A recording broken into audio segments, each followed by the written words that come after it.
বিসমিল্লাহির রহমানির রহিম। আসসালামু আলাইকুম। মিষ্টি বলকের পক্ষ থেকে আপনাদের সবাইকে জানাই আমার সালাম, আদাব ও শুভেচ্ছা। দেশ বিদেশের ভাই বোন বন্ধুরা কেমন আছেন? আলহামদুলিল্লাহ তো ভালো আছেন। আমি আলহামদুলিল্লাহ আল্লাহর মেহেরবানিতে ভালো আছি। আজকে রান্না করতেছি মুরা কচু, যেন বলে বড় বড় কচু, যেটা পানিতে ধরে আমাদের সিলেটের ফুলবাড়ি বলে এক জায়গা, সেখানে শুধু কচুটা চাষ করা হয়। এটাকে মোরা কচু বলে। এটা কচি যে তাকে বাগু, সেটা বাগুটাকে কেটে নিয়ে আমি একটা সিদ্ধ করে পানিটা ফেলে দিয়েছি। এই দেখেন, আর এটা হলো কচি অংশ। এই দেখেন কচিটা নিয়েছি, আর নিচের যে কালা বড় অংশ শক্ত থাকে সেটা আলাদা রেখেছি রান্না করে খাওয়ার জন্য সিদ্ধ দিয়ে। আর এটা এখন চিংড়ি মাছ দিয়ে বিরান করব, শুটকি ছাড়া। খুবই মজাদার হবে, সুস্বাদু। আমার সাথে পাশে থাকবেন রান্নায়, তাহলে দেখতে পাবেন কিভাবে রান্না করি। আর এটার মাঝে খুব ভিটামিন আছে। কচু নেই ভিটামিন, কিন্তু এটা কচুর পাতায় নেইনি, শুধু বাগুটা নিয়েছি বানিয়ে সিদ্ধ করে দইয়ে ভালো করে। এখন চলে যাব আবার সিদ্ধ করতে। চলে আসুন আমার সাথে চুলার পাশে। বিসমিল্লাহির রহমানির রহিম। আমি একটা প্যান বসিয়ে দিয়েছি। এই প্যানে আমি চিংড়ি মাছ বিরান করেছি, সেই কচুগুলো দিয়ে দিলাম প্যানে।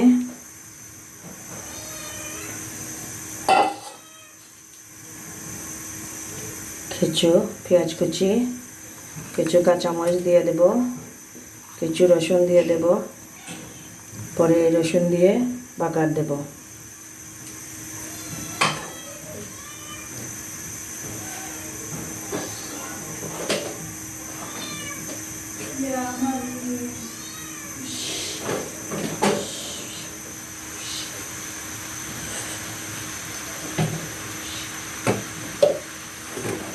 লবণটা দিয়ে আমি সিদ্ধ করিনি, শুধু পানিটা ফেলে দিয়েছি সিদ্ধ করে। লবণটা পরিমাণ মতন দিতেছি কম, কারণ পরে লাগলে একটু দেব।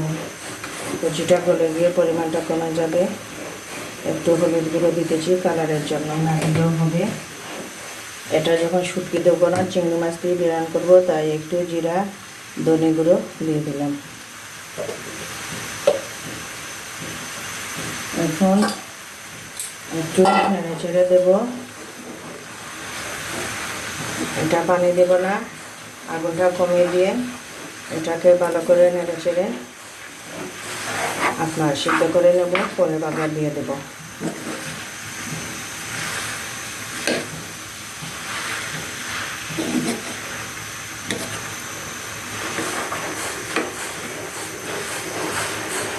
সাথে ছোটো চিংড়ি আছে, ছোটো চিংড়ি এই ব্লেন্ডার করে আদা ভাঙ্গা করে একটু দেবো, আর আস্ত চিংড়ি দেবো।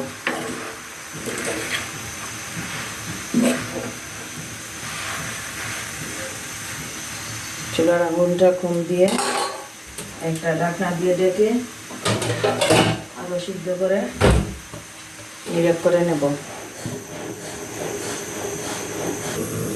আবারও ফিরে আসলাম আপনাদের মাঝে।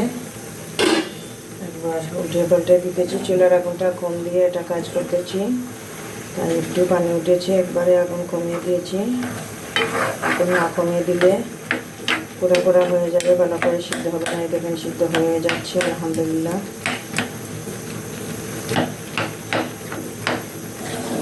নেড়ে ছেড়ে দিয়ে একবার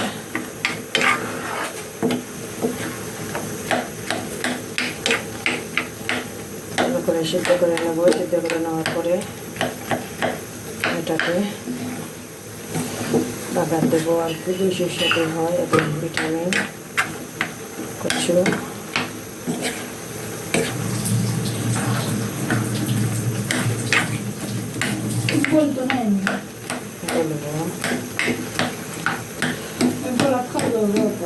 জি না,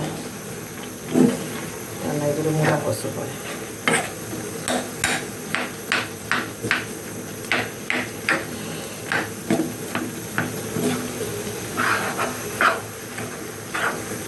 এটা মুরগির চামড়া বা গরুর চর্বি দিয়ে রান্না করলেও আরও সুস্বাদু হয়। চিংড়ি মাছ দিয়েও, শুটকি দিয়ে, আমি শুটকি দিয়ে রান্না করতেছি না, এই শুধু চিংড়ি দিয়ে বাগার দিয়ে তাই রান্না করতেছি। আমরা হুদা হুদা বেশি করে খাবো, সেজন্যে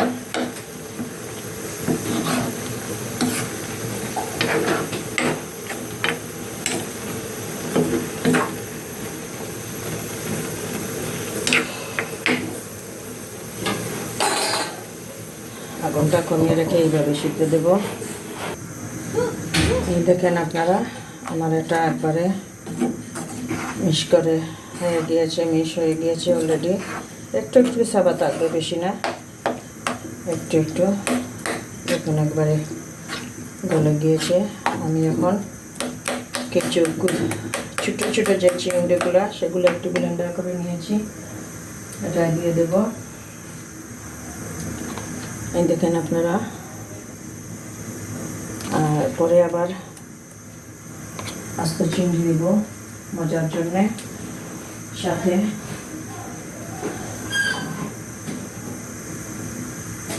কিছু গরম মশলার গুঁড়ো দিতেছি, যত জিনিস তত স্বাদ, সেজন্যে এটা শুটকি দিচ্ছি না, তাই একটু বিরান করব হিসাবে সব কিছু দিতেছি, খেতে ভালো লাগবে।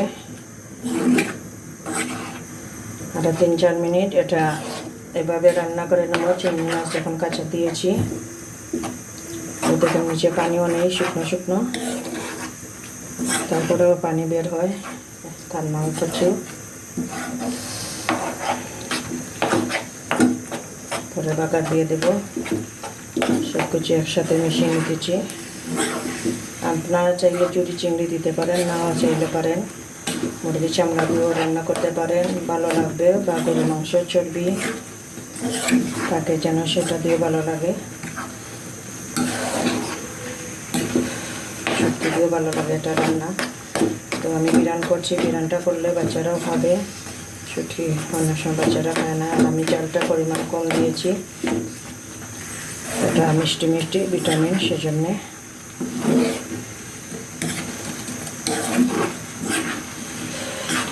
দেখতে পাচ্ছেন প্যান থেকে উঠে আসছে, পানি টেনে দিয়েছে, নেড়ে চেড়ে এটা বিরান করে নিতেছি। হাতে খুবই গরম লাগতেছে। চেষ্টা করেছি ভাজা ভাজা করার জন্য। এই দেখেন প্যানের গায়ে গায়ে লেগে গিয়েছে। নামিয়ে নিতেছি, নামিয়ে নিয়ে এই মুহূর্তে বাগার দেবো। আর এই মুহূর্তে কারেন্ট মাত্র এসেছে, প্রচুর গরম লাগতেছিল। প্যানটা কারেন্ট আসার সাথে সাথে গরমও লাগতেছে, গরম বাতাস। দেখেন আপনার গায়ে গায়ে লেগে গিয়েছে অলরেডি, পানিটা টেনে দিয়েছে। এটা আমি নামিয়ে নিতেছি। আমি প্যান একটা বসিয়ে দিয়েছি, প্যানটা গরম হয়ে গিয়েছে। পরিমাণ মতন সরষের তেল দিয়ে এটা করবো বিরান। সরষের তেল দিতেছি,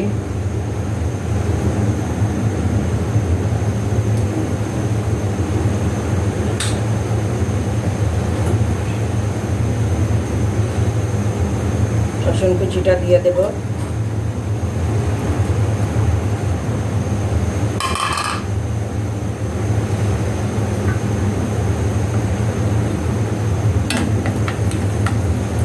এটা ভেজে নিই, তারপরে চিংড়ি মাছগুলো ভেজে নেব। সরষের তেল তাই ফেনা উঠতেছে।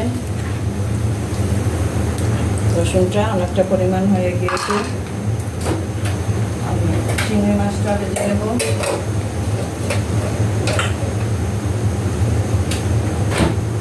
দেখেন চিংড়ি মাছ বেছে নিয়ে ধুয়ে রেখেছি। বিসমিল্লাহির রহমানির রহিম।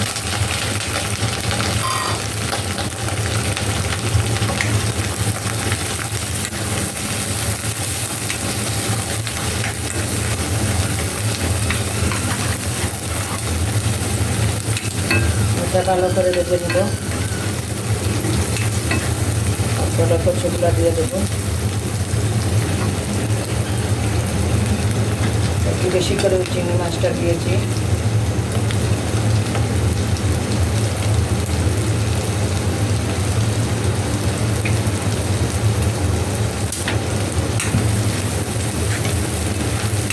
সাদা লাল দুই চিংড়ি, কালো কালো চিংড়ি ছিল, সেটা হলো লাল হয়েছে। আর সাদা চিংড়ি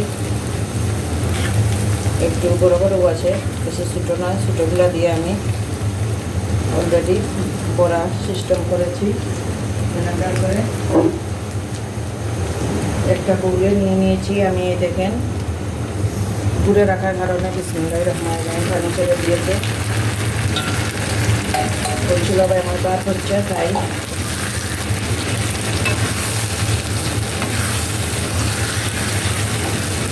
প্রচণ্ড গরম এটা বলার মতন না। এখন লাইটটা আমি করিনি, চুলার পাশে সব ভিডিওটা রেডি করতেছি। সব রান্নাবান্না সেই জন্য দেখাতে পারি না, প্রচণ্ড গরম, হাত জ্বলে গেছে রান্নার জন্য।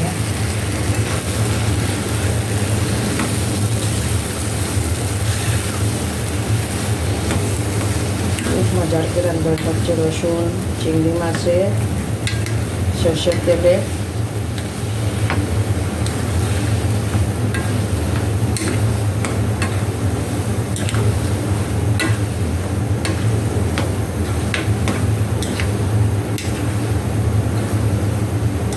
বাদাম করে ভিডিও কল দিয়ে নেড়ে চেড়ে দিয়ে দিলাম।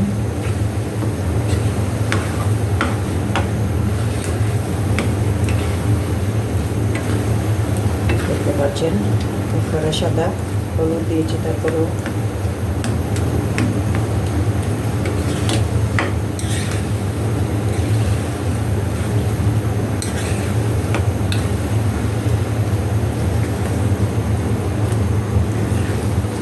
একটু ভিডিওটা বড় হবে, পুরো রান্নাটা দেখা যায়। পরে তো অনেক সময় স্কিপ করছে, এগুলো রান্না করতে আধা ঘন্টার উপরে লেগে যায়। আমি আগের দিন সিদ্ধ করে রাখার পরেও ধনেপাতা কুচি দিয়ে দেব। বিসমিল্লাহির রহমানির রহিম। ধনেপাতা কুচি দিয়ে দিলাম পরিমাণ মতন। এটার গ্রানে মরে যাবে। আমার এই ভিডিওটা দেখে যদি আপনাদের ভালো লাগে তাহলে লাইক কমেন্ট শেয়ার করবেন। অনুরোধ রইল আপনাদের কাছে, প্লিজ আমার চ্যানেলটা সাবস্ক্রাইব করবেন। আর সাথে পাশে থাকবেন। ইনস্ট্যান্ট এই মুহূর্তে হাতে নিয়ে আপনাদের দেখাচ্ছি। ভালো থাকুন, সুস্থ থাকুন, সবাই কামনা করে বিদায় নিতেছি। আসসালামু আলাইকুম।